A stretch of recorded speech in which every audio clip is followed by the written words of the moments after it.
Polling సమయంలో జరిగిన ఘటనలకు సంబంధించి వీడియోల వ్యవహారం ఏపీలో పెనుదుమారం రేపుతోంది. ఆ వీడియోలు అందరికంటే ముందే లోకేష్కు ఎలా చేరాయి? ఈసీ విడుదల చేయాల్సిన దృశ్యాలను లోకేష్ ట్విట్టర్లో ఎందుకు పెట్టుకున్నారు?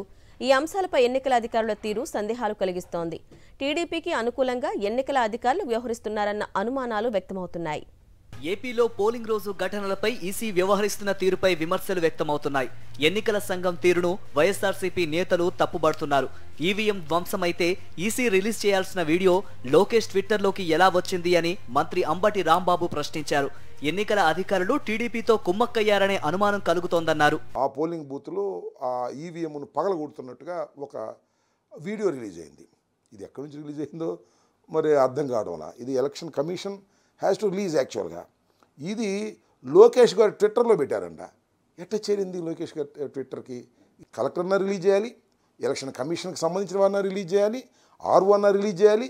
రిలీజ్ చేయకోకుండా వారికి ఎలా చేరింది అంటే ఇక్కడ ఏదో కుమ్మక్కు జరుగుతూ ఉన్నది అనేటువంటి భావన చాలా స్పష్టంగా అర్థమవుతా ఉన్నది. పోలింగ్ రోజు ఆ తర్వాత టీడీపీ మూకల అరాచకాలను దేశమంతా చూసింది.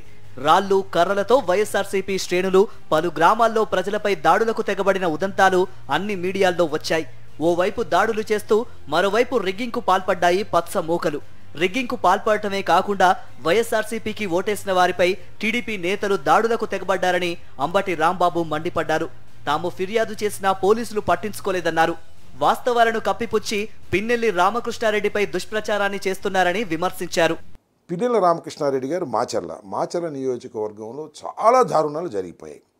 కొన్ని చోట్లయితే అసలు పోలింగ్ స్టేషన్లోకి వైఎస్ఆర్ కాంగ్రెస్ పార్టీ ఓటర్లు వెళుతుంటే వారిని వెళ్ళకోకుండా అడ్డుకొని కొట్టి తన్ని గాయపరిచి బయటికి పంపించినటువంటి సంఘటన చూశాం. దాని మీద అనేక సందర్భాల్లో ఆ రోజున చివరికి పిన్నెల రామకృష్ణారెడ్డి గారు కూడా ఆయన రిపోర్ట్ చేయడం జరిగింది, ఫోన్లు చేయడం జరిగింది. కానీ ఎవరు పోలీసులు రిస్క్కి రాలేదు. మాచర్లలో చాలా చోట్ల రిగ్గింగ్ జరిగిందని వైఎస్ఆర్సీపీ ఎమ్మెల్యే కాసు మహేష్ రెడ్డి ఆరోపించారు. రిగ్గింగ్ జరిగిందని చెబుతున్నా ఆ వీడియోను ఈసీ రిలీజ్ చేయడం లేదన్నారు. పిన్నెల్లి రామకృష్ణారెడ్డి తప్పు చేశారని ప్రచారం చేస్తున్నారు. కానీ మొత్తం వీడియో రిలీజ్ చేస్తే అసలు విషయం బయటపడుతుందని స్పష్టం చేశారు. ఈ రోజున ఒక ఈవీఎం వీడియో తీసుకొచ్చి పిన్నెల్లి రామకృష్ణారెడ్డి గారు ఇరగ్గొట్టాడు, ఆయన తప్పు చేశాడు అని ఎత్తు చూపుతున్నారు. సరే, ఆ ఘటన పక్కన పెడదాం. ఎలక్షన్ కమిషన్ వారు దాదాపు 7-8 చోట్ల ఈ ఈవీఎం మెషిన్లు ఇరగ్గొట్టారు, వాళ్ళ మీద కేసులు పెట్టాము అని చెప్తున్నారు. మరి ఆ వీడియోలు ఎందుకు బహిర్గతం చేయట్లేదు?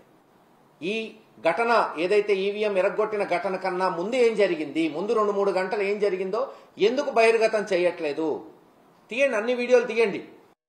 7 చోట్ల ఈవీఎంల ధ్వంసం జరిగిందని ఈసీనే చెబుతోందని, కానీ మాచర్ల వీడియో మాత్రమే ఎందుకు బయటకొచ్చిందని కాసు మహేష్ రెడ్డి ప్రశ్నించారు. మిగిలిన వీడియోలు ఎందుకు బయటకు రాలేదని నిలదీశారు. టీడీపీకి అనుకూలంగా వ్యవహరించిన ఈసీ విశ్వసనీయతను కోల్పోతుందని విమర్శించారు. పోలింగ్ రోజు జరిగిన ఘటనలపై అవసరమైతే న్యాయ పోరాటం చేస్తామని కాసు మహేష్ రెడ్డి తేల్చి చెప్పారు. తమ ప్రభుత్వం మళ్లీ అధికారంలోకి వచ్చిన వెంటనే ఈ ఘటనలపై దర్యాప్తు జరిపి కఠిన చర్యలు తీసుకుంటామని హెచ్చరించారు.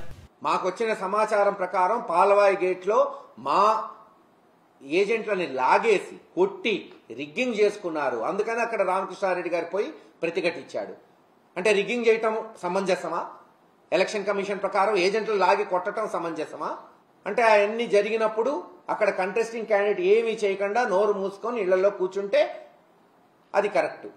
పోలింగ్ రోజు జరిగిన ఘటనలపై ఈసీ వ్యవహరిస్తున్న తీరుపై అనేక అనుమానాలు వ్యక్తమవుతున్నాయి. అనేక చోట్ల ఈవీఎంలు ధ్వంసమయ్యాయని ప్రకటించిన ఈసీ ఆ వీడియోలు విడుదల చేయకపోవడంపై సందేహాలు కలుగుతున్నాయి.